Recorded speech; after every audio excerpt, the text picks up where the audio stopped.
తెలుగువాడు ఏ గొప్ప స్థాయికి వెళ్ళినా కూడా గూగుల్లో వాడి క్యాస్టే సెర్చింగ్ అవుతుంది. పివి సింధు, నితీష్ కుమార్ రెడ్డి ఇన్సిడెంట్లే ప్రత్యక్ష ఉదాహరణలు. ఇప్పుడు ఐపీఎల్ కు కూడా అది అంటుకుంది. ముంబై ఇండియన్స్ తరఫున ఆడుతున్న పెనుమత్స సత్యనారాయణ రాజు వీడియో ఒకటి ఇప్పుడు సోషల్ మీడియాలో ట్రెండింగ్ అవుతోంది. ఐపీఎల్ 2025 లో తెలుగు కుర్రాడు అయిన సత్యనారాయణ రాజును ముంబై ఇండియన్స్ ఫ్రాంచైజీ 30 లక్షలకు కొనుగోలు చేసుకుంది.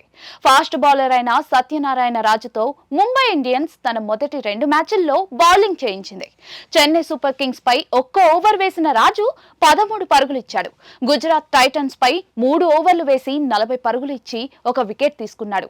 అయితే తాజాగా సత్యనారాయణ రాజు వీడియో ఒకటి నెట్టింట వైరల్ అవుతోంది. సత్యనారాయణ రాజు కోసం వచ్చామంటూ గోదావరి జిల్లాకు చెందిన ఒకరు వీడియో తీసి సోషల్ మీడియాలో పోస్ట్ చేశారు. అయితే అది కాస్త క్యాస్ట్ ఫీలింగ్ లెక్కలోకి వెళ్ళింది.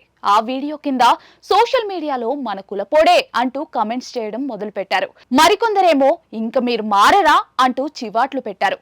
హలో పెనుమత్స రాజులం బాబు రాజులం, ఈస్ట్ వెస్ట్ రాజులం, నీ కోసం తిలక్ కోసం వచ్చాం, బోల్డ్ డబ్బులు పెట్టి 12,000 పెట్టాం మనిషికి, వైజాగ్ ఎంఎస్కే ఫ్రెండ్, ఇద్దరూ కాకినాడ, ఈ స్టేడియం మొత్తం మనమే కట్టాం, ఎయిర్పోర్ట్ కూడా మనమే కట్టామంటూ ఆ వీడియో తీసిన వ్యక్తి సత్యనారాయణ రాజుతో సంభాషించాడు. సత్యనారాయణ రాజుతో ఫోటోలు దిగేందుకు అక్కడున్న వాళ్ళు ఆసక్తి చూపారు. ఆడపిల్లలు అడగడంతో కాదనలేకపోయిన సత్యనారాయణ రాజు ఇక్కడ తీసుకోవడం కుదరదు, అటు ముందుకు రావాలని చెప్పాడు. మన తెలుగోడు అన్న సంతోషం కంటే మన కులపోడు అనేసి అందరినీ కొంచెం బాధకు గురి చేశారు.